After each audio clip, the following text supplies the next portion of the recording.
네, 안녕하십니까. 7월 19일 토요 와이드 시작합니다. 나흘째 이어진 집중호우로 전국에 피해가 속출하고 있습니다.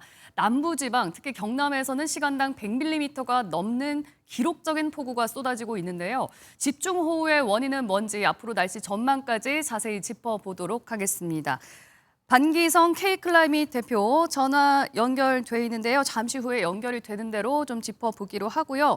계속해서 특보가 좀 전해지고 있습니다. 전국 곳곳에서 호우특보가 내려지고 있습니다. 경남 산청군 산청읍에서는 불이면의 토사 유출로 3명이 실종됐다는 속보까지 전해지고 있고요. 현재 전북 지역에서는 14개 모든 시군에 호우특보가 내려지는 등 곳곳에 많은 비가 쏟아지고 있습니다.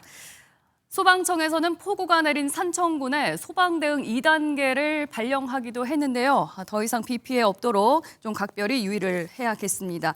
반기성 K클라이밋 대표 전화 연결돼 있습니다. 안녕하십니까?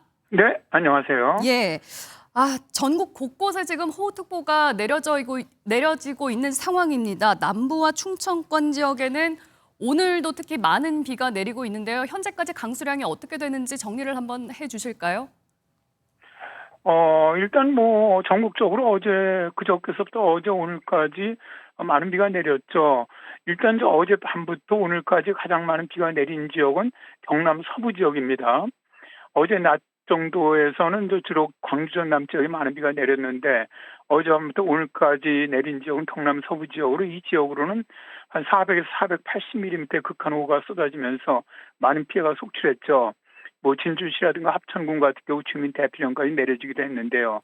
그리고 이제 특이사항은 어젯밤에 자정 넘어서면서 경기만 쪽에서 강하게 발달한 비구름이 수도권으로 유입되면서 인천 영흥도는 시간당 94.5mm의 극한호우가 내리기도 했었습니다. 예.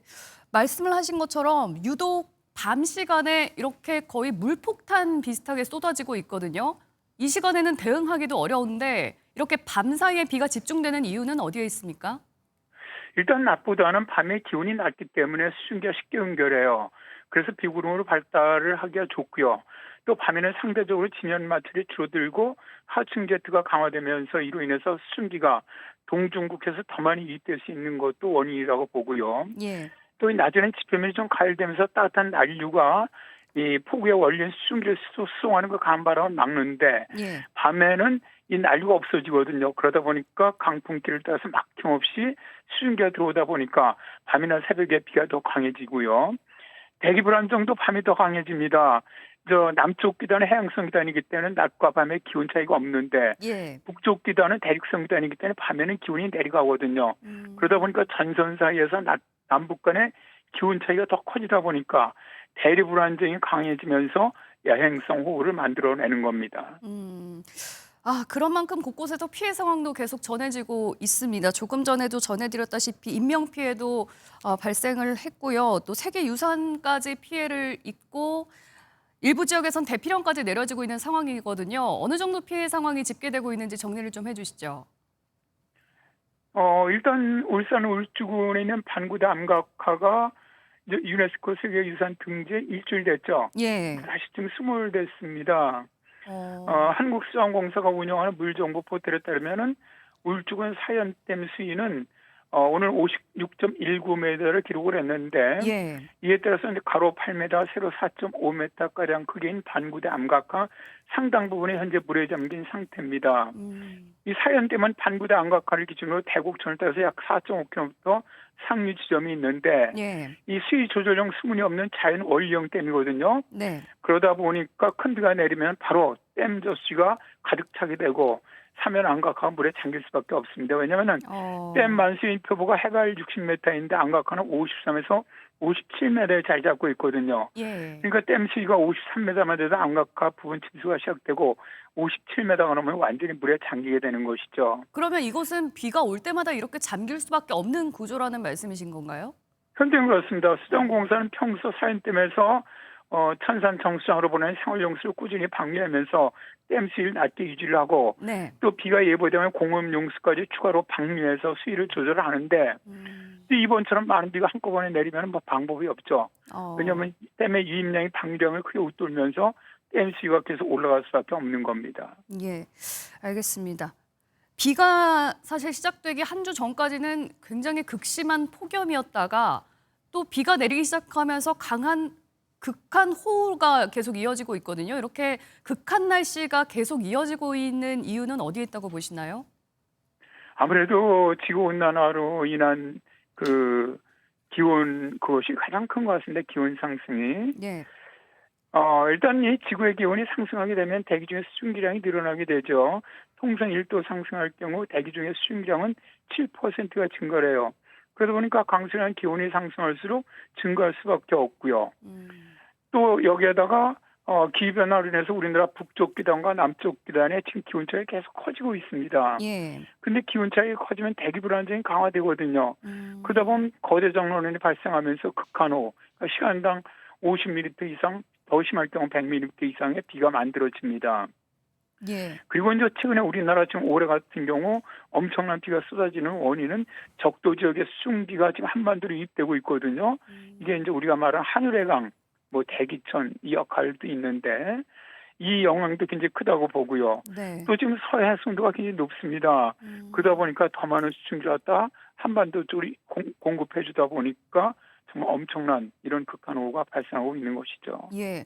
그러니까요. 예전 같은 경우에는 이런 게 뭐 몇 년, 몇십 년에 한 번씩 일어나는 아주 드문 일이다라는 얘기를 많이 했었는데 이제는 뭐 시간당 100mm 이상의 비가 내리는 게 거의 흔한 일이 돼 버렸습니다. 이렇게 되면 어느 정도 여기에 대한 대응책도 좀 마련을 해야 되지 않을까 싶은데 어떤 점을 좀 준비를 해야 된다고 보시나요? 사실 저도 일본 생활을 참 오래 했는데 예전에는 우리나라 1년 해갖고 시간당 100mm 넘는 거를 한 군데 뭐 많으면 두 군데 이상 보기 어려웠어요. 그렇죠. 근데 작년에는 15군데에서 발생을 했습니다. 예. 그러니까 이게 말이 안 된다는 거죠. 시간당 100mm 같으면은 이거는 방법이 없습니다. 네네. 우리나라 시간당 100mm를 갖다 처리할 수 있는 하수 처리장이 아무 데도 없습니다. 아. 그러니까 이 정도 비가 내리면 그대로 다 침수가 되고 범람될 수밖에 없습니다. 예. 뭐 서울 같은 데 가장 그래도 어떻게 인프라가 잘 돼 있는 도시도 전혀 해결이 안 되는데 지방 중소도시 같은 경우는 이 물이 뭐 그대로 빠져나갈 데가 없다 보니까 다 그대로 범람돼 버리고 침수가 다 이루어지는 것이죠. 예예. 사실은 이제 이러한 것들이 우리가 이제 기후변화에서 적응을 얘기하는 것이죠. 이런 피해를 줄이기 위해서, 재난 피해를 줄이기 위해서 뭐 이래서 댐도 더 많이 만들고 이런 어떻게 보면 지금 서울에서 하려고 하는 저류장, 지하 저류장이라든가 뭐 이런 것도 좀 만들고 막 이런 것들이 상당히 필요하다고 보는데 사실 이런 것들이 엄청난 예산이 들고 있고 또 그러다 보니까 또 뭐 만든데도 시간도 많이 걸리다 보니까 단순간에 해결할 수 있는 방법이 전혀 없습니다. 현재는. 네. 그래서 가장 좋은 것은 현재는 이러한 상황이 닥쳤을 때 가장 빠르게 이러한 경보 상황을 갖다 주민들에게 국민들에게 전파를 해서 신속하게 국민들이 대피할 수 있도록 그러니까 산사태 지역에 있으면 산사태 지역에 있는 주민들을 대피하고 침수 지역에 있는 주민들을 대피하고 이런 걸 빨리 해주는 것 방법밖에는 현재로서는 뭐 다른 방법이 없다고 생각합니다. 예, 일단은 대피에 집중을 해야 된다. 그게 피해를 막는 최소한의 방법이다라는 말씀이시고요. 지금까지 이미 비가 굉장히 많이 내렸는데 언제까지 내리는 겁니까? 이제 현재 가장 많은 비를 내리고 있는 남부 지역에 위치한 강한 비구름대는 지금 북상하고 있습니다. 서서히. 그래서 이 비구름대는 다시 오늘 밤에 수도권까지 북상을 하면서 일단 강한 비를 내릴 가능성이 있습니다. 기상청은 수도권 쪽으로 오늘 밤에 이제 호우 예비 특보를 발령을 했는데요. 그러나 이렇게 전선이 북상하더라도 그 남쪽 지역에서도 강한 대기 불안정이 남아 있거든요. 네. 그래서 호우가 내릴 가능성은 있으니까 일단 오늘까지는 전국 모든 지역에서는 호우 대비 꼭 해줬으면 좋겠네요. 예. 그런데요, 이렇게 비가 좀 그치고 나면은 괜찮아질까 싶었는데 또 폭염이 온다고요? 그렇죠. 일단 내일 오전까지 수도권적으로 비를 내린 장마 전선은 내일 오전 중후반부터는 북한 쪽으로 올라갑니다. 네. 이게 무슨 얘기는 북태평양 고기압이 다시 밀고 올라온다는 얘기거든요. 그럼 우리나라는 뭐 전형적인 여름 기온으로 변할 거를 일단 보고 있습니다. 그러면 예. 전국적으로 폭염, 열대야가 다시 발생을 할 것으로 보입니다. 어.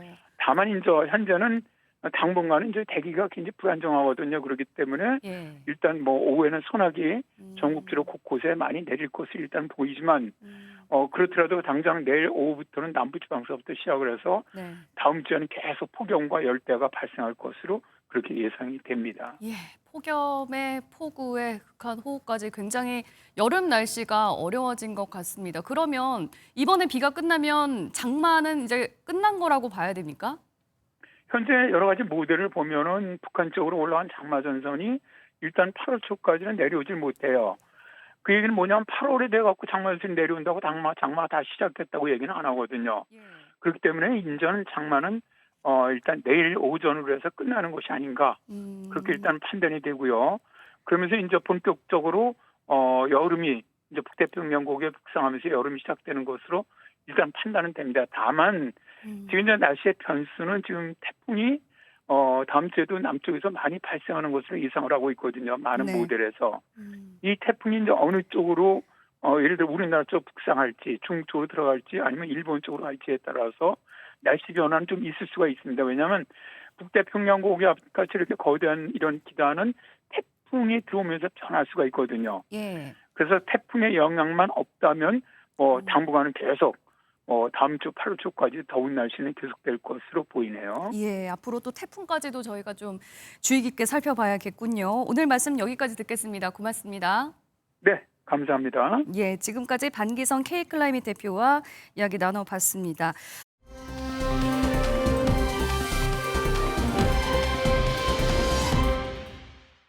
이어서 특검 관련 소식을 짚어보도록 하겠습니다. 내란 특검팀이 윤석열 전 대통령에 대해서 조금 전에 1시간 전인 2시 40분에 구속 기소했습니다. 재구속된 지 10일 만인데요. 관련 소식 두 분 모시고 자세히 짚어보겠습니다. 조현삼 민주당 정책위 부의장, 송영훈 전 국민의힘 대변인과 함께하겠습니다. 안녕하십니까? 어제 구속적부심이 기각이 되고 사실은 특검에서 몇 차례 더 불러서 대면 조사를 하지 않겠느냐 이런 전망도 있었는데 오늘 바로 구속 기소를 해버렸어요.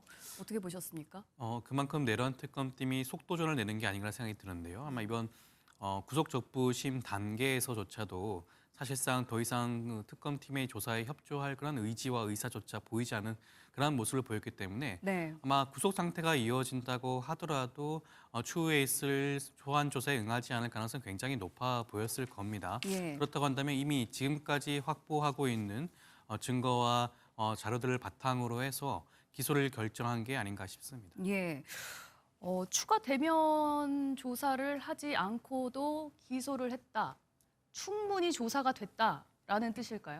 그만큼 충분히 입증할 수 있다고 특검은 자신하고 있는 것으로 보입니다. 그리고 여기에 더해서 사실 윤 전 대통령에 대한 추가 조사가 현실적으로 어렵다는 판단도 이면에는 작용한 것으로 보여요. 어차피 그러니까 안 나올 거라고 생각을 한 거군요. 그렇죠. 오늘 오전까지만 해도 특검이 과연 강제 구인을 계속 할 것이냐, 혹은 방문 조사를 할 것이냐, 아니면은 바로 기소하는 것으로 갈 것이냐. 이 선택지에 관해서 우리 언론이 여러 가지로 예상을 해오지 않았습니까? 그런데 네. 강제 구인이라고 하는 것은 말이 쉽지 피의자가 나오지 않겠다고 하면 굉장히 강한 강제력이 수반돼야 됩니다. 예. 그리고 방문 조사라고 하는 것도 공수처가 1월 19일에 구속영장을 받은 다음에 3번에 걸쳐서 강제 구인 및 방문 조사 시도를 했지만 모두 실패하지 않았습니까? 예. 그런 전례가 있기 때문에 특검으로서도 어차피 윤 전 대통령이 진술 거부권을 행사할 가능성도 다분히 예상되는 상황에서 네. 그렇다면은 그동안의 주변 인물들의 진술을 모은 것들 그리고 또 수집한 증거들을 바탕으로 기소해서 법원의 판단을 받아보겠다라고 예. 하는 쪽으로 입장을 최종 정리한 것이 아닌가 보여집니다. 예.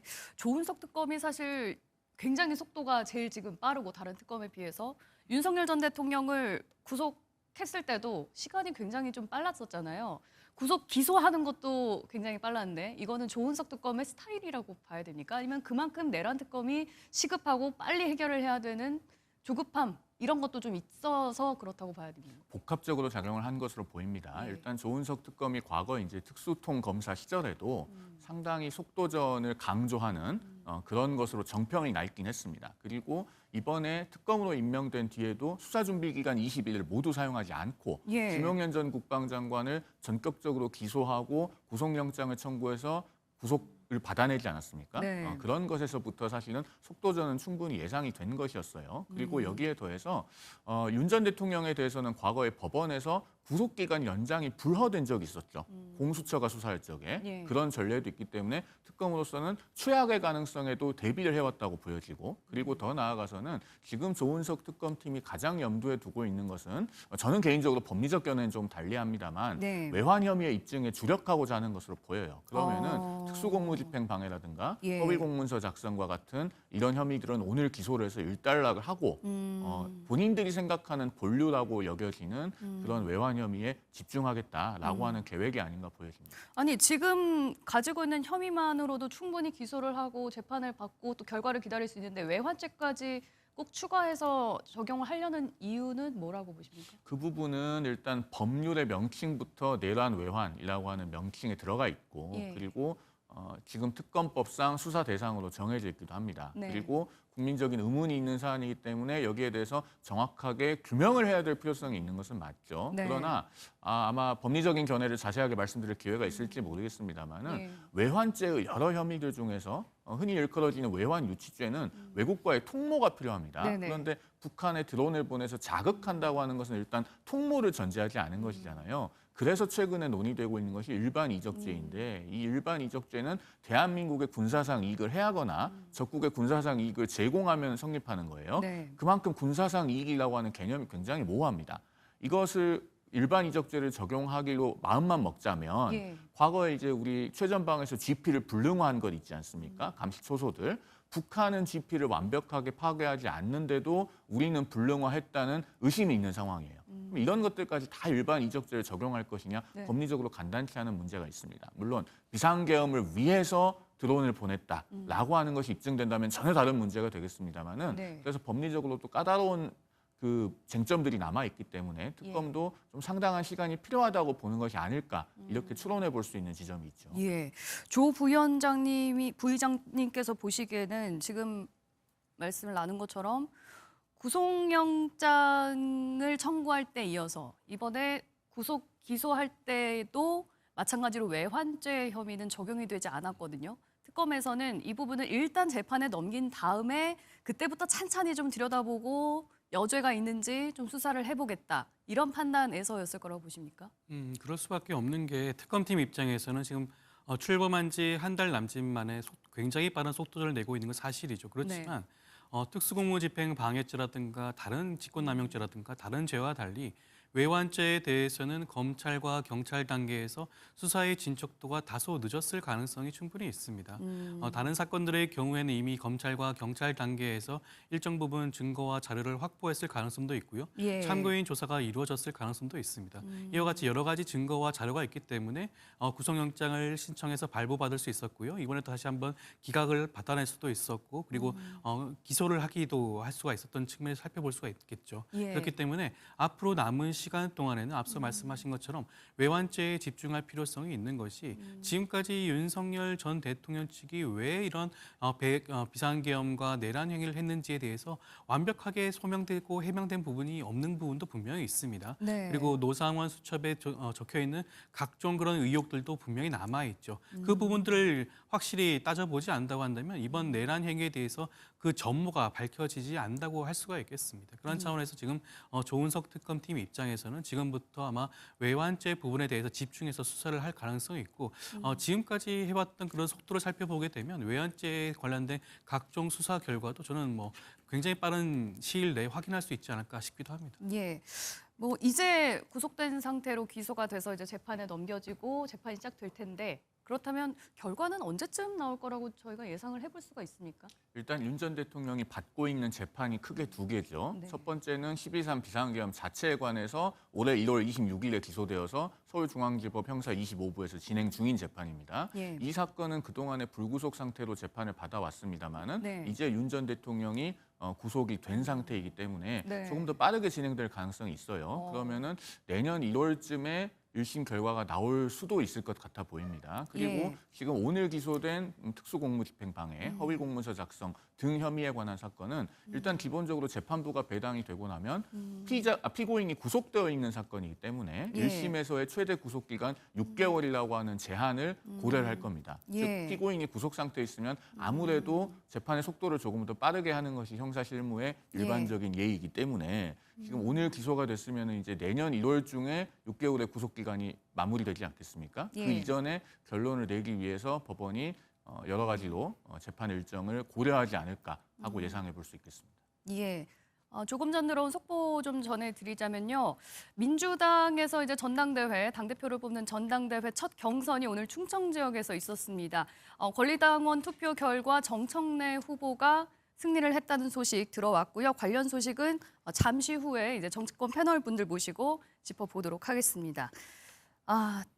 일단 제 재판 결과가 6개월 안에 나올 수도 있다. 이렇게 정리를 해주셨고요. 윤석열 전 대통령이 이제 어제 구속 적부심을 신청했고 그 결국에는 기각이 됐습니다. 관련해서 준비된 영상 보시고 얘기 계속 이어가겠습니다.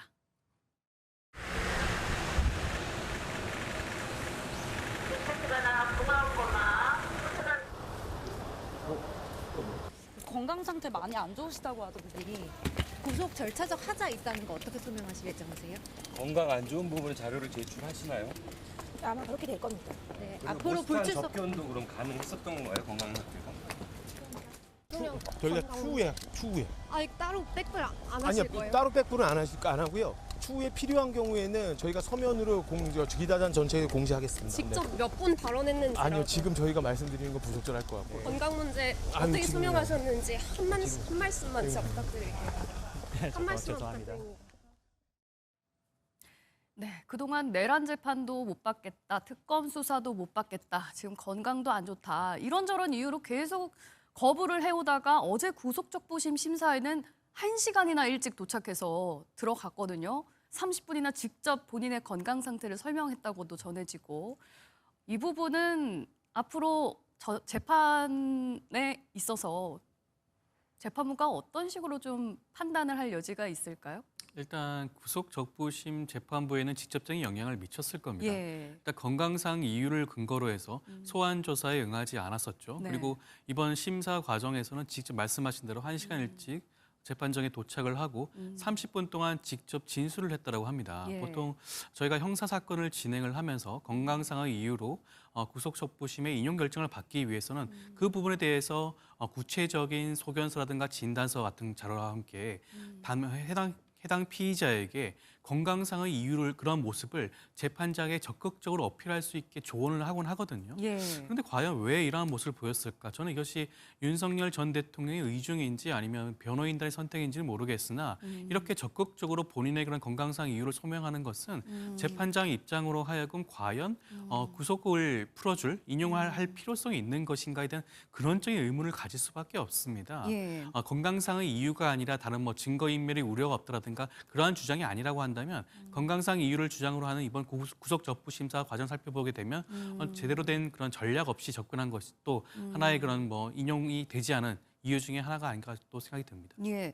윤석열 전 대통령으로서는 이미 한번 구속이 됐고 또 구속 적부심은 기각이 됐고 이런 상황에서 어떻게 보면 두 번의 판단을 받게 된 상황이 아닌가. 이렇게 되면 앞으로 이제 받을 재판에 있어서 이 부분을 좀 예상을 어느 정도 저희가 해볼 수 있을까요? 일단 윤 전 대통령은요, 앞으로도 본인이 사용할 수 있는 수단은 다 구사해 볼 겁니다.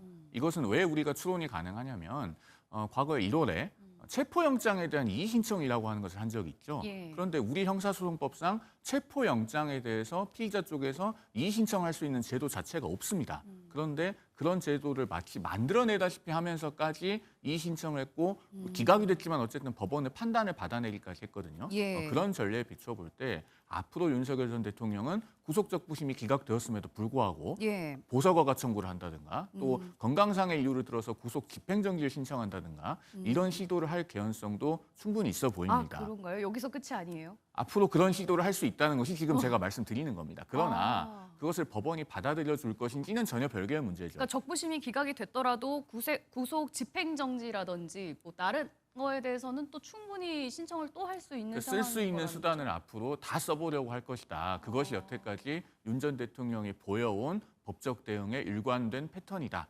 라는 걸 말씀드리는 겁니다. 네. 체포영장이 처음에 나왔을 때 체포영장에 대한 이의 신청이라는 걸 했었고 예. 체포가 되었을 때는 체포적부심을 신청하지 않았습니까? 네. 그다음에 1월 19일에 구속영장이 나오니까 법원에다가 구속 취소 청구도 했었어요. 예. 그래서 결국 석방이 됐었죠. 그리고 이번에도 구속이 되니까 또 구속적부심 청구를 했었고 예. 앞으로 여러 가지 수단을 또 사용할 겁니다. 그러나 법원이 이미 윤 전 대통령의 구속 필요성과 사유에 관해서 2번이나 판단을 한 상황이고 예. 그리고 절차에 관해서 여러 가지 선택적으로 임하고 있다는 것을 이미 법원이 잘 알고 있습니다. 네. 그렇기 때문에 받아들여질 가능성은 대단히 희박하다 이렇게 보여집니다. 받아들여질 가능성도 없을 수 있지만 계속 그런 식으로 나온다면 재판에 불리해지는 거 아닌가요?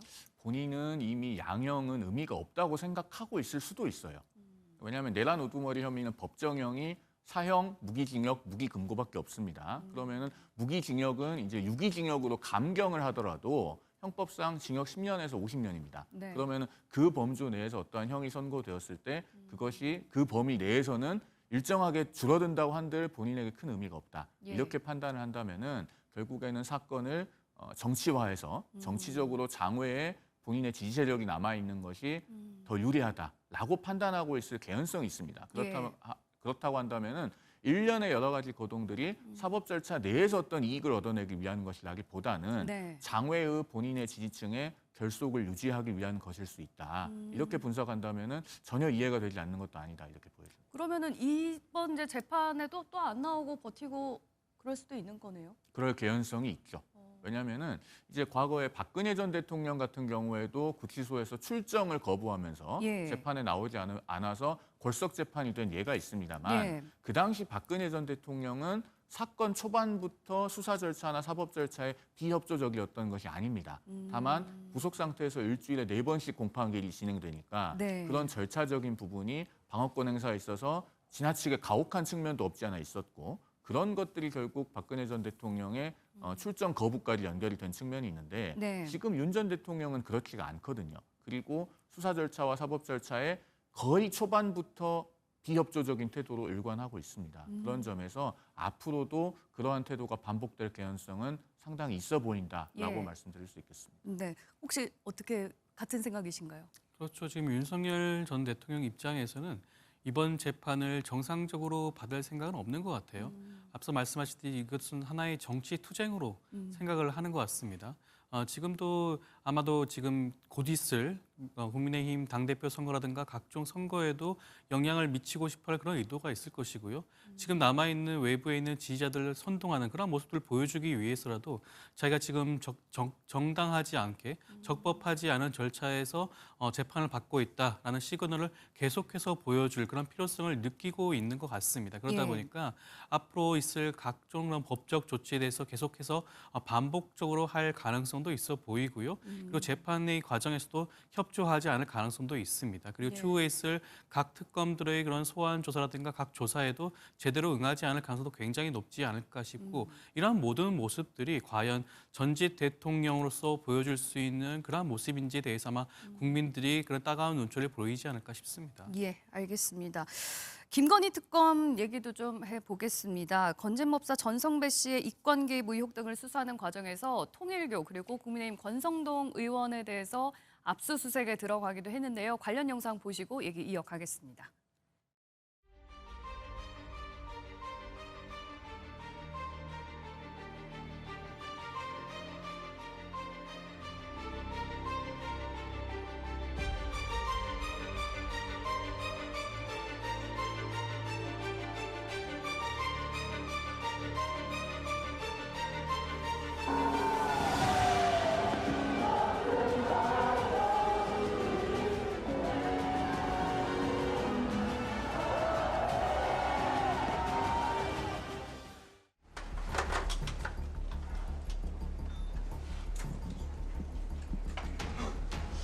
저희가 들어가서 얘기만 할 수 있게 저희가 그냥은 착수는 안 하겠습니다.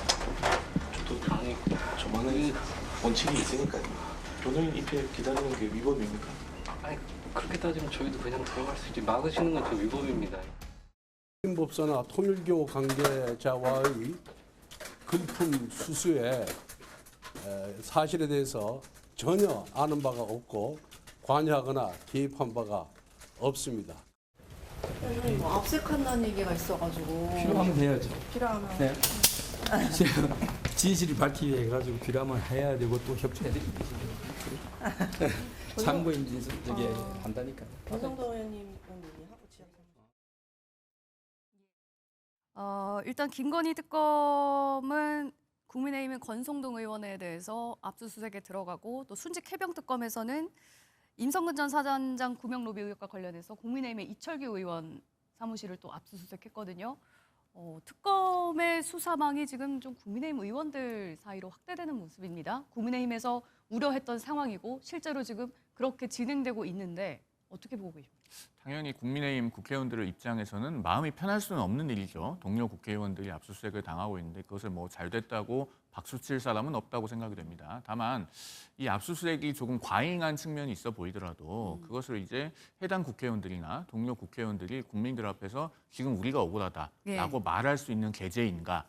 이것은 대단히 신중할 필요가 있다라는 말씀을 드리지 않을 수가 없습니다. 국민의힘 의원들이 이거 너무한 거 아니냐, 정치 탄압인 거 아니냐라고 하는 그 목소리는 좀 자제할 필요가 있다라는 그렇죠. 말씀이세요? 설령 그렇게 생각이 들더라도 지금 국민들 앞에서 그 말씀을 드릴 수 있는 계제는 아니라는 것입니다. 왜냐하면 더욱이 오늘이 지금 그 순직한 고 최수근 상병의 2주기 아니겠습니까? 그러면은 국가를 위해서 의무를 다하기 위해서 명령에 따르다가 순직한 군인의 억울함, 그리고 그 유가족의 슬픔 이런 것들은 다 채 해소가 되지 않았고 그 수사하는 과정에서 외압이 있었다는 의혹이 있었는데 그게 제대로 규명되지 않은 채로 그 사건은 거의 만 2년이 다 되어갑니다. 그러면은 그 군인의 억울함 그리고 유족의 억울함이 국회의원의 억울함보다 훨씬 더 큰 것이지 않겠습니까? 그러면은 국민의 대표인 국회의원들로서는 그것이 본인의 일이 되었든 동료 국회의원의 일이 되었든 국회의원의 억울함을 앞세울 때는 아닌 것이죠. 그렇다면 일단 권성동 의원 같은 경우에는 이제 김건희 특검에서 압수수색을 하고 좀 들여다보고 있는데 어떤 연관성이 있다고 지금 의심을 하고 있는 건가요? 특검에서는? 이번 압수수색 영장에는 권성동 의원의 경우에는 권성동 의원이 피의자로 적시가 되었다고 합니다. 정치자금법 위반 혐의라고 하는데요. 그렇다고 한다면 아마 통일교와 권성동 의원 간에 금전적인 오고감이 있었다는 것을 아마 일정 부분 확인을 한 것이 아닌가라는 생각이 듭니다. 영장이 발부되기 위해서라면 최소한의 그런 소명 절차가 있어야 되는데 아마 그런 부분들에 대해서는 자료가 확보가 되었기에 아마 법원에서 영장이 발부가 된 것으로 보여지고요. 지금까지 나와 있는 각종 언론 보도를 살펴보게 되면 권성동 의원과 통일교 간의 관계에 대해서 굉장히 큰 의혹과 의구심이 있는 부분 분명히 있습니다. 윤모 통일교 세계 본부장의 경우에는 권성동 의원을 당내 선거에서 당선시키기 위해서 그 당시 건진법사죠 전성배 씨와 문자를 주고받았다라든가 그런 내용들도 이미 공개가 된 상황이기도 하고 그 윤모 전 본부장이 주최한 행사에 권성동 의원이 직접 가서 행사에 축사를 한 경우도 있지 않겠습니까? 그리고 또 일각 보도에 따르면 대선 기간 중에 윤석열 전 대통령으로 하여금 마이클 펜스 전 부통령, 미국 부통령을 만나게 하는 그러한 자리를 주도했다. 라는 그런 보도까지 있습니다. 여러 가지 살펴보게 되면 이러한 모든 보도는 아마 특검팀의 수사 진행 상황과 관련된 보도로 보여지는 것이고요. 이와 같은 여러 가지 정황들을 바탕으로 해서 특검팀이 권성동 의원에 대한 혐의를 조금 더 구체화시키고 있는 과정이 아닌가 싶습니다. 의원실을 압수수색할 정도면 어느 정도 입증할 만한 증거들을 충분히 확보한 상황인 거다. 이런 말씀이시고 그런데 지금까지 나온 바로는 그 말씀하신 통일교 측의 윤모 씨라든지 건진법사 전 씨가 나눈 문자 내용, 대화 내용 요 정도가 이제 한 언론에 의해서 이제 공개가 됐는데 이게 윤석열 전 대통령이라든지 김건희 여사라든지 등도 알고 있었느냐 이 부분을 이제 밝혀내야 되지 않겠습니까? 그 부분에 대한 추가적인 수사가 진행이 되겠죠. 그리고 지금 나와 있는 각종 뭐 의혹이라든가 보도 등을 살펴보게 되면 그것이 지금 특검팀이 가지고 있는 전체 자료는 아닐 겁니다. 일반적으로 수사 진행 중에 있는 사안에 대해서는 굉장히 보안을 철저히 하지 않겠습니까? 아마 이번 압수수색 영장을 발부받는 과정에서도 예. 신청서 항에는 최소한의 내용만 담아 있을 겁니다. 왜냐하면 그 압수수색 영장을 피의자 측도 확인을 할 수가 있는 부분이 있기 때문에 자칫 잘못하면 지금 특검팀의 수사 진행 상황을 노출할 수가 있는 그런 위험성도 있거든요. 그렇다고 한다면 아마 특검팀 내부에서는 일부분 혐의를 입증할 정도의 수준의 자료가 확보된 것이 아닌가라는 생각을 할 수도 있는 것이고 예. 추가적인 조사를 통해서 그 부분들을 더욱더 구체화시키고 보완시킬 수도 있지 않을까 싶습니다. 예. 이렇게 지금 국민의힘 의원들을 향해서 특검이 막 압수수색하고 밀어붙이고 있는 이런 상황에서 이제 국민의힘 의원들의 반발이 계속 커지고 있습니다. 관련해서 영상 보고 얘기 이어가겠습니다. 좀 막아주셔야지 이런 것들을 이렇게 막 잠깐만. 무작위로 국회 경내에서의 압수수색에 대해서 무책임한 영장을 청구하고 또 남발하는 수사기관과 사법부에 대해서 신중하고 자제를 해야 된다는 요청을 국회의장께 했습니다. 예, 이제 순직해병특검 같은 경우에는 이철규 의원에 대해서 또 어느 정도 그 구명 로비 의혹에서 연결고리가 되지 않았느냐 이제 이 부분을 의심하고 있는데 권성동 의원도 그렇고 이철규 의원도 그렇고 다 국민의힘 내에서도 사실 친윤 실세였거든요. 공교롭게도 또 이분들이 이번 특검에서 압수수색을 받고 또 강제 수사를 받고 이런 상황들은 좀 어떻게 보고 계시나요?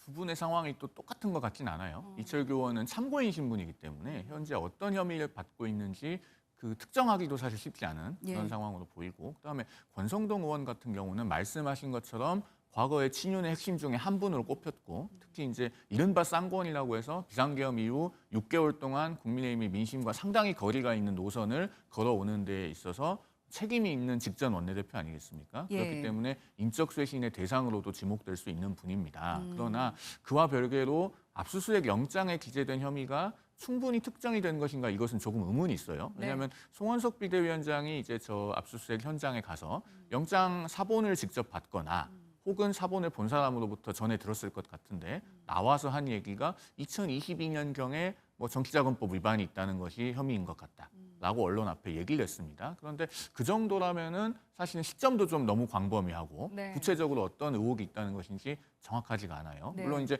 통일교와 관련돼서 여러 가지 연루설이 나오고 있는데 특정 종교를 전당대회에 끌어들이려고 했다면 그것은 정치적으로는 대단히 부적절한 것이 맞는데 그러나 그 자체로 또 범죄가 되는 건 아닙니다. 그렇기 때문에 특검이 어떤 부분에 있어서 구체적인 혐의를 두고 있는가 이것은 조금 더 특정이 되어져야 우리가 공론장에서 세부적으로 논의할 수 있는 영역이 될 것 같다라는 말씀을 드립니다. 예. 그러면 특검에서는 수사를 하다 보니까 관련자가 친윤들이었던 거지 꼭 친윤이라고 해서 콕 집어서 그분들을 좀 집중적으로 들여다보고 수사를 하고 이런 거는 아니라고 보시나요? 수사 과정에서 인지된 사건이 이제 특검법상 수사할 수 있는 인지 사건에 해당하기 때문에요. 특검이 나름대로 수사 과정에서 새로운 파생 사건들을 인지하는 그런 인지 절차는 나름대로 거치고 뭐 예. 수사 보고서라든가 그렇게 형식은 갖추었을 걸로 보입니다. 다만 국민의힘 입장에서는 이제 압수수색이나 여러 가지 수사 대상이 되는 의원들이 한 명, 두 명씩 늘어나고 있기 때문에 예. 과거에 우원식 국회의장이 작년 6월 28일에 민주당 신영대 의원에 대한 국회의원회관 의원실 압수수색이 시작됐을 때 예. 그때 했던 공언을 환기하고자 할 겁니다. 예. 그게 앞서 저희가 본 코멘트에 해당하는 것 같아요. 예. 그러니까 당시 우원식 의장은 행정부 기관이 국회 내에서 강제력을 동원하는 방식은 삼권 분립을 존중하는 헌법 정신에 따라서 자제되어야 한다라고 했었던 적이 있습니다. 그리고 의원실 압수수색에 대한 국회 측의 승인이 상당히 늦어지기도 했고요. 예. 그런 전례가 있기 때문에 이 국회의원에 대한 강제 수사 또 앞으로 이제 혹시 있을 수 있다면은 뭐 체포 동의안이 올라온다든가 이런 부분에 있어서 어떤 좀 일관된 기준이 정립될 필요가 있다라는 점은 분명해 보입니다. 예. 체포동의안 말씀을 해주셨는데 정말 특검의 이 강제 수사가 의원들을 향해서 어디까지 흘러갈지 압수수색에서 그칠지 아니면 소환 조사를 할지 체포 영장까지 또 내릴지 이 부분이 또 관건인데 만약에 체포동의안이 넘어온다면 민주당에서는 이거 통과시키겠다 약간 이런 분위기인 거죠? 일단 압수수색 영장이 발부가 되고 집행이 된 상황이기 때문에 저는 뭐 체포 영장까지도 충분히 갈 수 있는 상황이지 않을까 싶습니다. 뭐 일부 의원들의 경우에는 참고인 신분이긴 하지만 일단 시작점에서는 참고인 신분이라고 하더라도 피의자로 전환되는 경우도 굉장히 많거든요. 예. 그렇다고 한다면 피의자로 전환된 의원들의 경우에는 체포영장이 신청이 될 가능성이 있다. 그렇다고 한다면 과연 국회에서는 어떠한 입장을 견지해야 될 것인가. 예. 지금의 사건은 내란 특검 때문에 각 특검팀에서 진행을 하고 있는 사건입니다. 네. 특검팀이 관련 내용들을 충분히 살펴보고 체포의 필요성이 있기 때문에 영장을 신청한 것으로 보여지는 것이고요. 그리고 국민의힘 입장에 살펴보게 된다면 지난 총선에서 그 불체포 특권을 포기하는 그런 각종 서약을 진행을 하지 않았겠습니까? 그 서약을 하고 이번에 당선되신 분들이라고 한다면 아마 예. 스스로라도 그 말을 지키기 위해서라도 그 체포영장 발부에 아마 협조할 가능성이 저는 높지 않을까 하는 생각이 듭니다. 네, 불체포 특권 포기했다는데 한 말씀 드리자면 예. 저는 총론적으로는 국회의원들의 각종 특권은 내려놓는 것이 맞다고 생각을 합니다. 그리고 그중에 가장 중요한 것이 불체포 특권이기는 하죠. 그런데 불체포 특권 문제를 민주당에서 거론할 자격은 없다라는 말씀도 아울러 드리고 넘어가지 않을 수 없습니다. 조금 전에 제가 말씀드렸던 민주당 신영대 의원, 태양광 관련 비리, 선거법 위반 이런 수사를 받다가 결국에는 작년 하반기에 국회 체포동의안이 올라왔지만 민주당이 머릿수로 부결시키지 않았습니까? 얼마 되지 않은 일이에요. 그리고 더 거슬러 올라가면은 이재명 대통령이 민주당 대표 시절에도 본인에 대한 체포동의안 올라오니까 같은 당 의원들에게 부결시켜달라고 호소를 하기도 했습니다. 그런 전례들을 생각해 보면 네. 적어도 체포동의안에 관련해서는 서로 내로남불할 것이 아니고 네. 뭔가 일관된 기준을 정립하는 것이 필요하다라는 말씀을 다시 한번 드립니다. 예, 알겠습니다. 체포동의안 전국으로 또 넘어가게 되면 저희가 또 얘기를 나눠보도록 하고요. 두 분 말씀은 여기까지 듣도록 하겠습니다.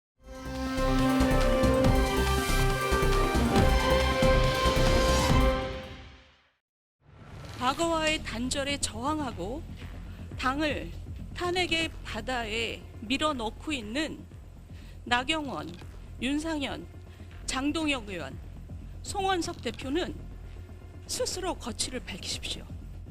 계속 있습니다. 계속 있고요. 1차, 2차, 3차 명단을 다 만들어놨다 이런 뜻이 아니라 지금 당장의 지금 상황에서 1차 쇄신안을 지금 만들었고요. 앞으로 상황에 따라서 계속 만들어 갈 수 있다는 말씀이시고. 어제 그 쇄신안에 대해서는 별 말씀 없으셨나요?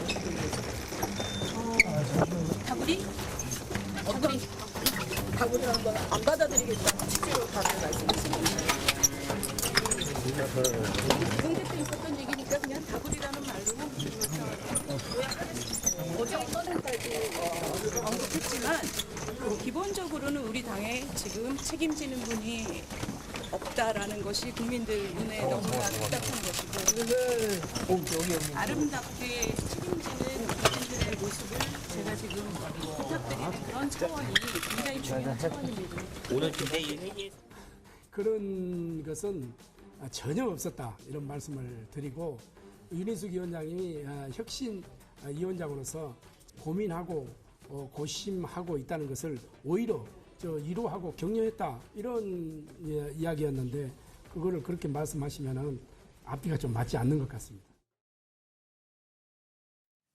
이어서 정치권 소식 두 분과 함께 얘기 나눠보도록 하겠습니다. 박창환 장한대 특임교수, 장성호 전 건국대 행정대학원장과 함께합니다. 안녕하십니까? 네, 안녕하세요. 예, 저희가 앞서서도 좀 얘기를 나눠봤는데 지금 특검의 수사망이 국민의힘 의원들로 막 확대가 되고 있는 그런 상황이거든요. 네.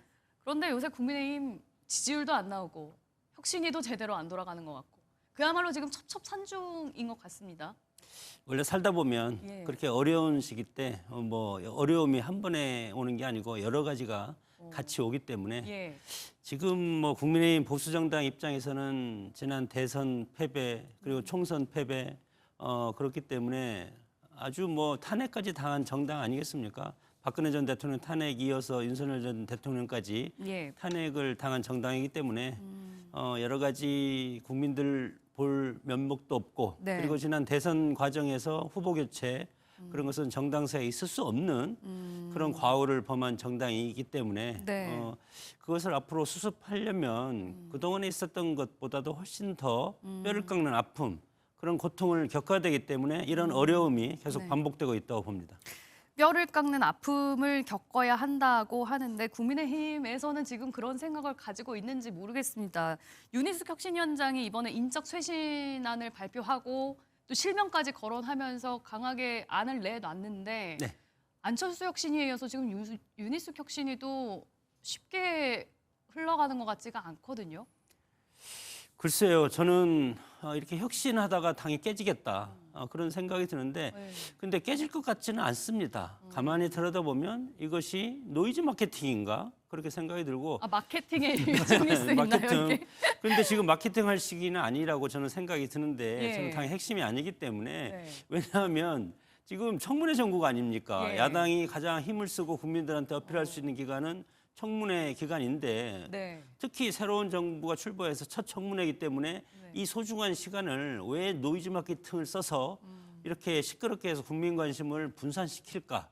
그것을 저는 도저히 이해할 수가 없는 것이고요. 예. 그리고 그러면 지금 차기 전대가 22일로 확정이 됐지 않습니까, 이미? 네. 그렇기 때문에 그러면 차기 전대가 혁신 전당대회가 될 수밖에 없는데, 그러면 당대표 후보들이 나와서 당의 혁신에 대해서 백과장면식으로 계속 주장을 하고 지지를 호소할 수밖에 없지 않겠습니까? 예. 그런데 그 짧은 한 달 동안 어떤 혁신을 하려고 하는지, 저는 누구 특정 뭐 예를 들어서 윤석열 대통령을 지지한, 그리고 헌재에 갔던, 그리고 또 리셋코리아 같은 이런 세미나 전환계시와 같이 했던 이런 당 대표 비대위원장까지도 물러나라, 뭐 정계 은퇴해라. 인적 쇄신 대상 4명 인적 쇄신. 말씀이신 거죠? 예. 그렇게까지 한다고 해서 주장한다고 해서 되는 것도 아니고, 또 들어보면 혁신위원장이 무소불위의 권력을 갖고 있는 건 아닙니다. 예. 혁신위원회에서 내부적인 위원들이 토론을 통해서 해야 되는데, 네. 내부적인 위원들은 이거에 대해서 모른다는 겁니다. 그런 예. 토론을 한 적이 없고, 그리고 언론에 뚝 던져놓고 그다음에 이것이 최고위원회에 가서 비대위원회에 가서 이것이 승인이 돼야 되는데, 예. 아직 승인 자체가 안 되지 않습니까? 예. 그렇기 때문에 이것은 결국은 노이즈 마케팅에 불과하지 않을까 그렇게 생각이 듭니다. 박자원 교수님은 국내임 상황 어떻게 보고 계십니까? 국민의힘이 대한민국 정당사에 정말 흑역사의 새 장을 열고 있다. 역대 총선에서 대패하고 또 탄핵까지 당한 대통령을 배출했고, 그리고 대선에서도 대패한 정당이 지지율이 10%대까지 떨어졌는데 변화와 혁신의 의지를 이렇게 안 보인 정당은 저는 살다 처음 보는 당입니다. 이게 이제 노이즈 마케팅일 그러니까 수도 있다라고 지금 윤희숙 말씀하셨는데. 혁신위원장이 뭐 자기 정치한다 뭐 네. 이런 얘기를 하시는 것 같은데, 예. 모든 국민들은 다 알고 있어요. 아니, 국민의힘 당원들도 알고 있습니다. 인적 쇄신하지 않으면 국민의힘은 다시 태어날 수 없다는 걸 다 알고 있습니다. 예. 안철수 전 혁신위원장이 됐을 때 쌍권의 퇴진을 얘기한 것도 그런 인적 쇄신을 얘기한 거였어요. 근데 네. 그거 안 받아들여지니까 출범도 못하고 좌절됐습니다. 윤희숙 혁신위원장은 안철수 위원장과는 조금 출범도 못했으니 예. 조금 톤 다운 해가지고 쌍권은 좀 나중에 얘기하고, 예. 일단은 중진들 이 네 분의 이제 소위 그 퇴진을 얘기를 한 거예요. 네. 그런데 이것도 씨알도 안 먹히는 상황이에요. 뭐 했다가 오히려 뭐 본인 스스로 다구리 당했다라고 할 정도면, 이제 순화를 해서 약간 몰매를 그렇죠. 맞았다. 몰매를 이런 맞았다 이 식으로 정도로 표현을 표현을 하겠습니다. 하셨기 때문에 예. 이 정도면 이게 정말 대선에서 지고 총선에서 지고 정말로 탄핵까지 당하고 지지율이 10%인 정당이 맞냐? 네. 이 상황에서도 자기들의 기득권, 주류의 기득권 이것만을 바라보고 있는 정당이 과연 앞으로 정말로 제대로 된 정당으로 돌아갈 수 있을까? 네. 국민의힘이 소멸의 단계로 접어드는 거 아니냐? 이런 우려가 내부로부터, 외부에서 보는 게 아니고요. 예. 당 내부로부터 나오고 있다라는 거를 말씀드리고 싶습니다. 예. 그러니까 지금 혁신위가 뭐 여러 가지 안을 좀 내놓고 있는데 비대위에서는 정말 말씀하신 대로 끄떡 안 하고 있고, 또 지목된 분들도 전혀 움직이지 않고 있는 상황이거든요. 이거는 혁신위가 혁신안을 잘못 내놓은 건가요? 아니면은 당에서 받아들이지 못하는 분위기가 문제인 건가요? 그런 안을 내놓을 수가 있고, 예. 그러나 방식에 대해서 제안은 할 수 있지만 지금 제안한 거라고 봅니다. 예. 타당하다고 봅니다. 일정 부분. 그러나 시점이 문제다. 국민의힘이 지금 107명이 똘똘 뭉쳐야만 민주당이 200석을 저지하지 않습니까? 예. 그렇기 때문에 지금 누구 나가라 그럴 계제는 아니다. 다만 정당에서 개혁이라든가 인적 쇄신은 선거를 통해서 할 수밖에 없는 그런 상황입니다. 만약에 지금 뭐 윤희숙 혁신위원장처럼 해서 한 30몇 명, 박근혜 전 대통령 때 천막당사 때처럼 37명, 6명 그 정도에서 당을 나가라. 그러면 국민의힘이 제1야당으로서 역할을 할 수가 있겠습니까? 모든 것은 완전히 200석을 넘는 민주당한테 힘을 실어줄 수밖에 없다. 그렇기 때문에 최소한 200석을 저지하는 그런 국민의힘은 아직까지는 존재해야 되는 것이고 다만 인적 쇄신이라든가 혁신을 하는 것은 결국은 선거를 통해서 할 수밖에 없습니다. 그래서 내년 지방선거가 있지 않습니까? 8월에 새로운 당대표를 뽑고 그리고 내년 지방선거 때 전반적인 당의 문화라든가 이런 걸 쇄신을 하면서 그리고 2년 반 뒤에 있을 총선 때 인적 쇄신을 대대적으로 하면 국민들이 다시 보수 정당의 가치, 존재감 이런 것들을 인정할 시기가 올 수가 있기 때문에 저는 혁신을 길게 보고 가야 된다. 그렇게 급해서 혁신이 되겠습니까? 그러면은 혁신위에서 인적 쇄신안은 좀 지금은 아니라고 하셨으니까 내놓을 수 있는 혁신안이 뭔가요? 그러면 국민의힘을 정말 아까 뼈를 깎는 아픔으로 좀 깎아서 쇄신을 하려면 뭘 보여줘야 된다고 보시나요?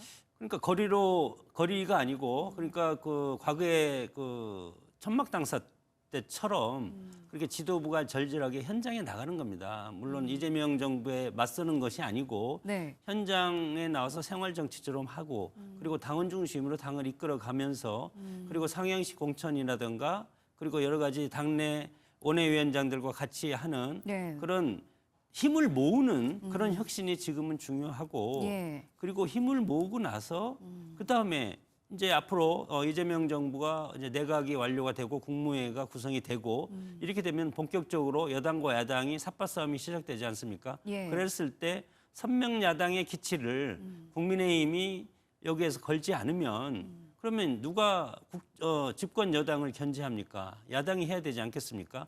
그런 것을 하기 위해서는 힘을 모으되 그러나 그 앞으로 뭐 예를 들어서 극우라든가 뭐 극좌라든가 이런 어떤 논리에 빠지지 말고 정말 국민과 당원을 위한 새로운 보수 정당으로의 가치 이런 것을 내부적인 토론을 통해서 하는 것이 저는 혁신이라고 생각이 듭니다. 그래도 문제 제기를 참 우려의 얘기를 안 할 수가 없는 게 이제 시기가 문제다. 지금은 단합할 때다. 근데 이 얘기를요. 총선 전에 위기론이 나왔을 때도 이 얘기를 했었습니다. 지금 국민의힘은 단합해야 된다. 그래서 어떠한 변화와 혁신, 인적 쇄신을 총선 때도 안 했어요. 공천 때도 안 했습니다. 그다음에 계엄 때 심지어 계엄 때조차도 우리는 뭉쳐야 된다 그래서 당사에서 뭉쳤습니다. 계엄 해제 안 하고. 그리고 대선 때도 우리는 뭉쳐야 된다. 후보 바뀌고 뭐 난리가 났는데도 그거 비판하면 안 된다요. 그러면 도대체 언제 혁신합니까? 국민의힘은 그러면서 단합해야 된다는 미명하에 윤석열 전 대통령의 소위 계엄까지도 맹종하는 그런 흐름을 이어왔기 때문에 지금 여기까지 왔는데 지금도 단합해야 된다라고 얘기를 하면 언제 혁신을 할 건지는 도대체 모르겠어요. 이 당이 없어지면 혁신할 겁니까? 좀 그런 점에서 뭐 지금은 저는 백약이 무효하다고 봐요. 역대 국민의힘 혁신위원장, 뭐 최재형 혁신위원장, 그다음에 인요한 혁신위원장, 또 김용태 비대위원장 이분들이 하나같이 얘기하는 게 뭐냐면 이미 진단은 나왔습니다. 국민의힘은 인적 쇄신이 필요합니다. 주류 교체가 필요합니다. 나왔는데 그 기득권을 쥐고 있는 층이 지금 그걸 안 놓고 있는 게 핵심이다. 국민들 다 압니다. 이걸 회피하면은 저는 국민의힘 소멸과 분열의 길을 접을 거라고 확신합니다. 이런 상황 속에요. 국민의힘에서는 또 한국사 강사 출신인 전한계 씨가 입당을 한 사실이 뒤늦게 또 알려져서 발칵 뒤집혀졌습니다. 어떤 상황인지 영상 먼저 보고 오시죠. 전한길과 함께 수만 명이 국힘에 같이 가입한 거야. 진짜 국힘은요, 앞으로 전당대회 당대표 되는 사람 누가 될 것이냐. 윤 대통령을 품고 전한길을 품고 가는 사람을 저는 전당대회에서 국힘 당 대표가 되고 최고위원이 된다고 생각합니다. 저는 그런 사람을 지지할 겁니다. 실제로. 우리 같이 지지하시죠. 앞서서 아까 장 원장님께서는 혁신을 제대로 하려면 이제 어느 한쪽에 치우치지 말고 좀 길을 잘 찾아가야 된다라고 하셨는데 한쪽에 많이 치우쳐 계신 이 전한길 씨가 지금 국민의힘에 입당을 했고 이것도 한 달 전에 입당을 했는데 지도부는 그동안 이걸 몰랐다는 상황인 거잖아요. 어떻게 보고 계십니까? 입당 방식은 두 가지가 있습니다. 국민의 입당은 온라인 입당이 있고 그리고 페이퍼 서면으로 입당하는 것이 있고 그리고 각 시도당에 입당하는 경우가 있습니다. 그래서 시도당에 입당을 해서 입당을 하면 자동적으로 보니까 전한계 씨 본명이 전유관 씨인데 조직국에서 발표한 걸 보면 6월 8일 날 온라인 입당을 신청을 했고 그리고 6월 9일 날 당연 입당 처리를 해서 예. 지금 당원 신분인 것은 이제 사실인데 이것에 대해서 민주정당으로서 전한계 씨가 뭐 아무리 극우적인 행동을 보인 게 있을지 몰라도 그것은 뭐 국민의 입장에서는 이것을 어떻게 막을 방법은 없다고 봅니다.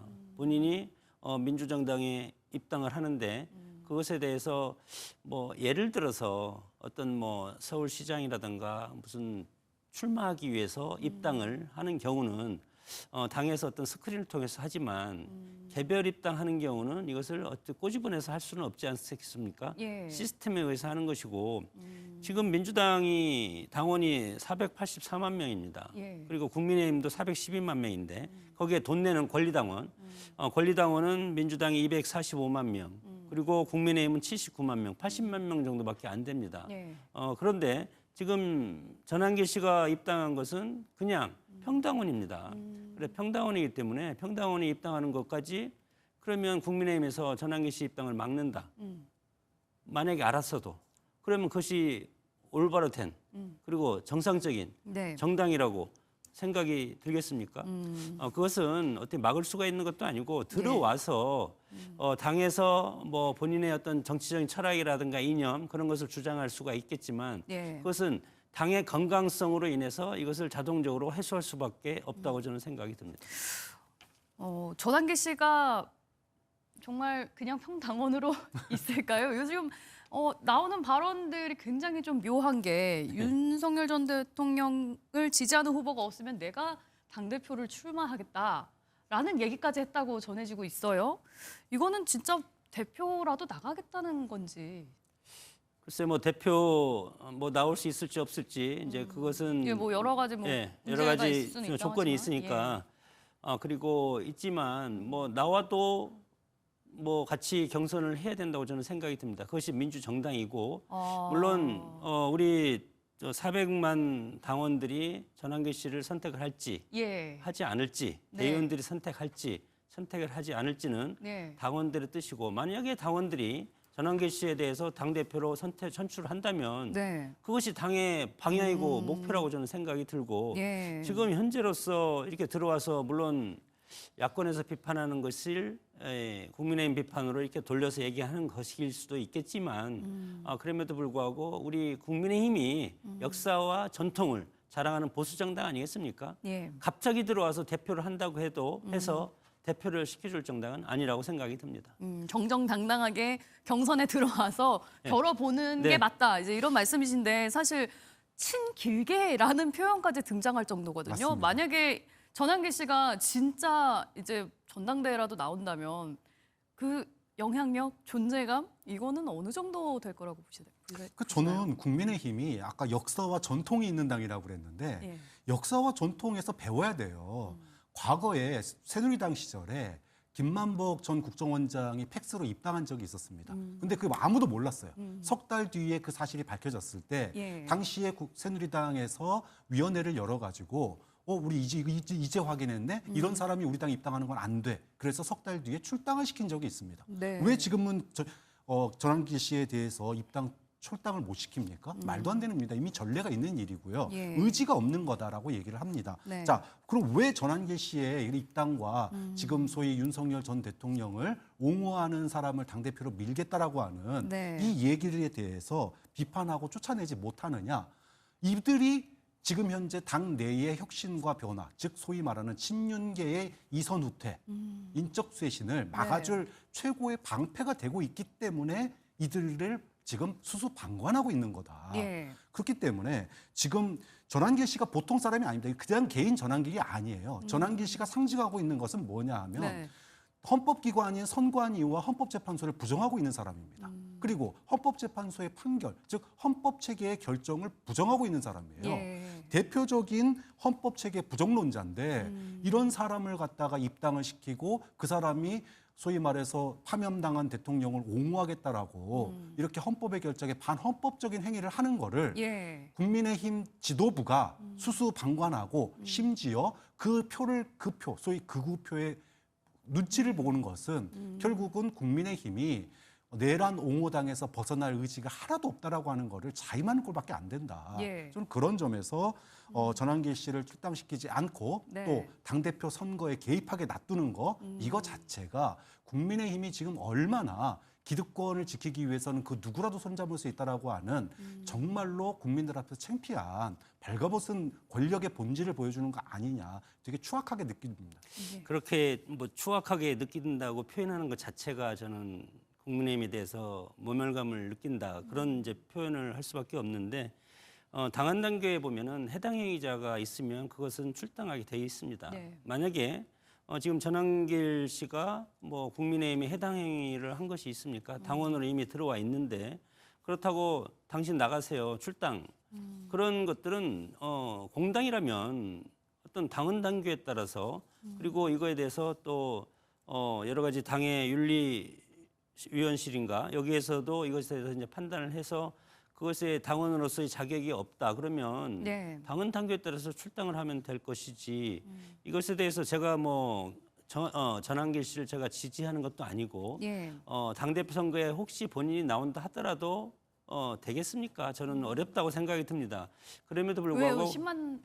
10만 명의 당원을 가입시켰다고 하고 10만 본인의 명이 영향력이 아니 있다고 강조를 하고 정당의 있는. 당원이 10만 명이라고 하지만 10만 명이 다 자기 사람은 아닙니다. 뭐 만약에 제가 당원을 모집해서 10만 명을 모집한다고 해도 네. 각자 거기에서 한 3만 명은 투표를 하러 올 것이고 그 중에서도 각자 자기 선택하는 것이 각자 다릅니다. 네. 그렇기 때문에 본인이 얘기하는 10만 명이고 예. 만약에 80만 명 중에서 10만 명, 그 10만 명을 저는 어떤 일반 평당원이라고 생각이 드는데 거기에서 돈 내는 책임당원이 80만 명 중에서 10만 명은 아니라고 생각이 듭니다. 그렇기 때문에 10만 명이 어떤 대표의 변수는 될 수가 없다. 저는 그렇게 생각을 하고 이렇게 살아있는 정당이고 자유로운 정당이고 그래서 당의 어떤 당원들의 어떤 그 의견 그리고 흐름에 의해서 이런 방향이 안 된다. 그러면 이와 배치되는 그런 당 대표를 우리 당원들이 뽑으리라고 생각이 듭니다. 예. 그렇게 자연스러운 그런 형태가 저는 좋다고 봅니다. 예. 일단 8월 22일에 이제 국민의힘 전당대회 날짜가 정해졌고 앞으로 누가 당대표를 맡아서 이 국민의힘을 살리느냐 이제 이 부분이 관심인데 오늘 오후에 사진 한 장이 좀 공개가 됐습니다. 한동훈 전 대표 그리고 안철수 의원이 함께 만나서 뭐 식사를 했는지 모르겠습니다만 두 사람이 만난 장면이 공개가 됐는데 그동안에 왜 두 사람이 만나지 않고 있느냐, 좀 손을 잡으면 어떻겠느냐, 그러면 좀 방법이 생기지 않겠느냐 이런 얘기들이 나온 상황에 지금 두 사람이 만난 게 잡혔거든요. 이거는 어떤 의미가 있다고 보십니까? 저는 큰 의미가 있다고 봅니다. 앞서 국민의힘 내부에 건강한 목소리가 없는 게 아니다. 예. 김용태 전 비대위원장도 그렇고 또 한동훈 전 대표도 그렇고 계엄과 내란에 대해서 국민 앞에 사과하고 그리고 인적 쇄신을 통해서 새롭게 거듭나야 된다라고 하는 당 내부의 목소리가 존재를 합니다. 다만 그런 목소리가 안철수 혁신위원장이 쌍권 얘기했다가 되지도 못하고 좌절돼 버렸고 또 윤희숙 혁신위원장이 중진 뭐 후퇴 얘기를 했다가 지금 뭐 거의 그 자기 정치하냐 이러면서 집단으로 그냥 그 맹비난을 받고 있는 상태예요. 자, 이런 상태에서 당 내에 어쨌든 변화를 주장하고 있는 대표적인 주자 두 사람, 전당대회에 나갈 가능성이 높은 두 사람이 만나는 거 아닙니까? 그러니까 지금 뭐 김문수 전 후보 같은 경우에도 당대표 출마가 유력한 상황인데 자, 그랬을 경우 당 내의 변화와 혁신, 즉 당원들에게 호소해서 지금의 이런 국민의힘에 어떤 역사에 역행하는 걸 막아야 되는 거 아니냐. 이런 목소리가 저는 자연스러운 만남으로 이어지고 있다. 근데 이것이 만약에 좌절할 경우에는 어떡할 거냐. 이 부분도 좀 고민해봐야 된다고 봐요. 그냥 좌절이 아니고 소위 말해서 극우 세력이 아까 전환길 씨 얘기처럼 과거에 태극기 부대나 뭐 지금 뭐 통일교 일부가 뭐 들어왔다 이런 얘기들도 많이 있었는데 소위 극우 세력들이 대거 국민의힘에 입당해서 전당대회에 영향력을 미친다고 했을 경우 그러면은 혁신을 주장하고 있는 사람들은 어떻게 할 건지 네. 이런 것까지도 굉장히 지금 관심사로 지켜보는 대목이거든요. 좀 그런 점에서 오늘 두 사람의 만남이 굉장히 의미 있는 만남이 될 거다 이렇게 평가합니다. 네, 알겠습니다. 어떻게 뭐 보셨나요? 의미 있는 만남이 될지 꼼수가 될지 그건 모르겠지만 어차피 당은 민주당도 마찬가지로 국민의힘도 마찬가지로 당원의 뜻대로 가는 것이 맞다고 봅니다. 그리고 안철수 한동훈 뭐 전 대표가 오늘 회동을 한 것은 지금 전당대회가 이미 결정이 됐고 이달 말에 후보 등록이 30, 31일 이틀간 있지 않습니까? 예. 그렇기 때문에 저는 저 모습을 보면서 김문수 후보가 나오는 것을 상정을 해서 후보 누가 과연 김문수 후보랑 대항할 것인가 두 분 중에 한 분이 네. 그런 수기를 지금 하는 단계에 와 있지 않은가 그렇게 저는 뭐 저는 사진을 보고 예. 생각하고 있습니다. 예, 알겠습니다. 민주당 얘기도 좀 해볼까요? 민주당 전당대회 이제 벌써 2주 앞으로 다가왔습니다. 오늘 첫 경선 결과가 나왔는데요. 어떤 결과 나왔는지 먼저 영상으로 보고 오시겠습니다. 충청권 권리당원 선거인단 수 10만 8,802분입니다. 유효 투표자 수는 5만 5,988명입니다. 투표율은 51.46%입니다. 기호 1번 정청래 후보 득표수 35,142표, 득표율 62.77%. 기호 2번 박찬대 후보 득표수 28,846표, 득표율 37.23%입니다. 이상으로 더불어민주당 제2차 임시 전국 당원대회 당대표 및 최고위원 선출을 위한 충청권 권리당원 선거인단 투표 및 개표 결과 발표를 마치겠습니다. 감사합니다. 이상으로 개표 결과 발표를 마치겠습니다. 예, 자 오늘이 이제 민주당에서는 지역 순회 경선 첫날인데 폭우가 너무 많이 와서 이제 순회 경선은 취소하고 온라인으로 이제 진행을 했습니다. 그리고 오늘 이제 첫 충청 지역의 경선 결과가 나왔는데 정청래 후보가 62.77%의 좀 높은 득표율을 기록하고 첫 지역에서는 좀 승리를 가져갔어요. 이건 어떤 의미가 있다 보십니까? 뭐 일단 뭐 정청래 후보가 권리당원에서 여론조사에서 그동안의 우위를 보여왔기 때문에 예. 우세할 거다라고 예측은 했습니다. 그런데 뚜껑을 열어보니까 1차이긴 하지만 네. 생각보다 더 높았어요. 예. 결국은 지금 민주당 내부의 권리당원들, 즉 강경한 권리당원들의 목소리가 결집하고 있다. 그럼 왜 강경해졌느냐? 예. 이재명 대통령이 못하고 있기 때문에 뭐 그런 게 아닙니다. 국민의힘의 지금의 어떤 역변, 그러니까 지금 변화와 쇄신 앞에 순응해야 됨에도 불구하고 네. 그것에 저항하는 모습이 너무나 뚜렷하고 그렇기 때문에 정청래 지금 후보가 얘기하고 있는 것처럼 대통령은 일만 하셔라. 예. 치고 나가는 건 내가 치고 나가겠다. 이런 목소리가 예. 주장이 이 강경 당원들의 귀를 갖다가 예. 굉장히 잘 이렇게 뚫어준 거 아니냐. 예. 그런 점에서는 지금 이게 나비 효과예요. 예. 그러니까 국민의힘의 지금 그 혼란과 그 변화의 어떤 그 역행하는 모습이 예. 민주당에서 더 강경한 목소리가 더 높아지는 그래서 더 강성 지도부가 들어서는 네. 이런 결과로 이어지고 있다는 점입니다. 네. 좀 그런 점은 앞으로도 계속 좀 이어질 가능성이 있기 때문에 예. 이것이 이제 소위 말해서 정청래 체제가 들어설 경우 예.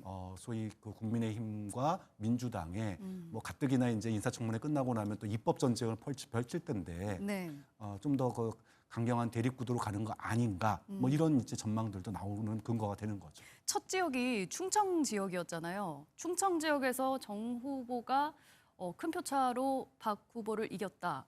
이러면 앞으로 이제 나머지 지역 경선 결과는 저희가 어떻게 예측을 해볼 수 있을까요? 가장 중요한 게 호남하고 수도권인데 예. 사실은 호남에서도 지금 이제 정청래 후보의 인기가 상당히 높은 편이거든요. 권리당원제에서.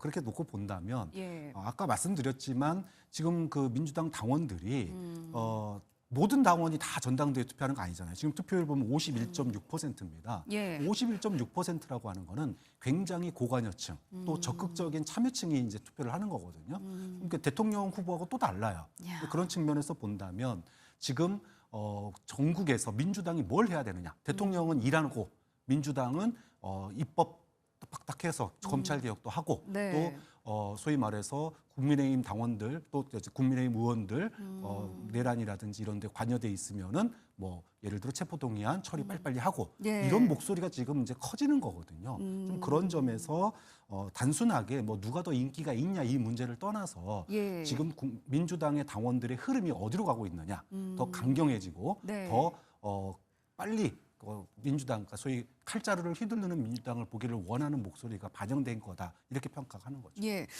사실 인사청문회 전국에서 갑질 의혹이 불거졌던 강선우 후보자에 대해서도 정청래 후보와 박찬대 후보 간 목소리가 묘하게 조금 달랐습니다. 박찬대 후보는 국민 눈높이를 좀 강조를 했고 네. 정청래 후보는 강 후보를 오히려 응원한다 이렇게까지 얘기를 했거든요. 지금의 경선 결과는 어떻게 보면 민주당 당원들이 좀 더 이제 강한 목소리, 강성 쪽에 조금 더 마음이 기운 건 아니냐 이렇게 좀 점쳐주셨는데 어떻게 보고 계십니까? 전통적으로 보면은 충청 승리가 최종 본선 승리 그것은 공식화돼 있습니다. 특히 정청래 의원이 고향이 충남 금산입니다. 그래서 본인이 충청의 아들이라고 했고 그리고 외갓집이 전북입니다. 그래서 전북의 아들이라고 이미 전북에 가서 또 얘기했고 예. 그리고 정청래 의원이 유리한 게 또 서울 마포 출신 아닙니까? 지역구가 또 거기 지역구가 서울입니다. 있어요. 예. 그렇기 때문에 여러 가지 측면에서 지금 박찬대 의원보다 우세한 면이 많고 특히 나팔수인 김원준 씨가 지금 정청래 의원을 강력하게 지지하고 있지 않습니까? 이런 것이 지금 충청 표심을 움직여서 최초의 승리자가 마지막에 승리자가 되는 그런 경우가 상당히 많기 때문에 네. 정청래 의원이 지금 승기를 잡았다고 생각이 들 수 있고 그리고 앞으로 당청 관계 이거에 대해서는 뭐 영향을 끼칠 수는 없겠지만 그럼에도 불구하고 내년 지방선거에서 만약에 유의미한 결과를 가져온다면 네. 수평적인 당청 관계가 사실은 합리적입니다. 수직적인 당청 관계보다도 그래서 지금 55%의 권리당원들이 정청래 의원을 지지한 것은 뭐 지역적인 민심도 같은 출신이라는 그런 네. 것도 첫 번째로 있었을 것 같고 두 번째로는 수평적인 당청 관계로서 당의 여당으로서 역할을 똑바로 할 후보가 누군가 대통령 소위 말해서 용산에서 하명을 하는 그런 대표보다도 당의 독자적인 목소리를 내면서 강력하게 드라이브를 할 수 있는 집권 여당을 맡을 수 있는 그런 사람은 정청래라고 그렇게 판단을 한 것이 오늘에 나온 표심이라고 결과라. 봅니다. 예, 뭐 아직 경선이 좀 남아 있으니까요. 결과까지 어떻게 나올지 좀 지켜보기로 하고요. 이번 주에 그 인사청문회 슈퍼위크가 이제 끝이 났습니다. 가장 좀 논란이 컸었던 이진숙 후보, 강선우 후보에 대해서 이번 주말쯤에 아마 이제 대통령이 어떤 결단을 내리지 않겠느냐 이런 전망들이 나오고 있는 와중에 지금 여당에서도 사퇴를 해야 된다라는 목소리도 있는 것 같고 아유 대통령 지지율도 높게 나오는데 이거 그대로 가도 괜찮다라는 목소리가 좀 갈리는 것 같습니다. 대통령은 어떤 판단 내릴 거라고 예상하세요? 저는 이재명 대통령이 지금 취임 초에 그래도 높은 지지율을 구가하고 있는 이유는 두 가지라고 봐요. 예. 하나는 통합과 성장이라고 하는 거에 집중하고 있다. 그리고 인사에서 굉장히 유연했다. 전 정권에서 임명한 사람 그대로 쓰는 경우도 많았고 네. 그리고 보수에서도 뽑고 또 진보에서도 뽑고 인사를 참 유연하게 접근하신다 이런 표현을 봤는데 저는 지금의 이런 높은 지지율이 한두 명 낙마한다고 해서 저는 지지율이 떨어질 거라고 생각하지 않습니다. 아, 강행해도 안 떨어져요? 오히려 강행해도 안 떨어지지만 오히려 한두 명 낙마하면은요. 예. 저는 이재명 대통령의 지지율 더 올라갈 거라고 봐요. 네. 왜냐하면 이재명 대통령의 유연함은 합리적인 것 이런 거에 기반하는 거거든요. 네네. 지금 단순하게 지지층이 아니라 예. 중도층이 완전히 지금 이재명 대통령 지지하는 쪽이잖아요. 예. 좀 그런 점에서 오히려 한두 명 낙마가 이재명 대통령의 지지율을 더 견고하게 끌어줄 거다라고 봅니다. 강행해도 지지율 안 떨어질 것 같다라고 말씀하셨는데 동의하십니까? 너무 오만한 그런 생각이라고 저는 생각이 들고 국민과 특히 뭐 경실련이라든가 이런 그 전교조라든가 이런 외부 단체에서 민주당 우호 단체에서 이것에 대해서 상당히 비판적으로 하고 있지 않습니까? 예. 그렇기 때문에 오만하고 불통한 그런 이미지를 씻어야지 된다고 보고 두 분에 대해서는 최소한 지명 철회라든가 자진 사퇴를 하는 결단을 것이 내려야 답이라고 한다. 봅니다. 알겠습니다. 자, 오늘 준비한 소식은 여기까지입니다. 함께해 주신 여러분 고맙습니다.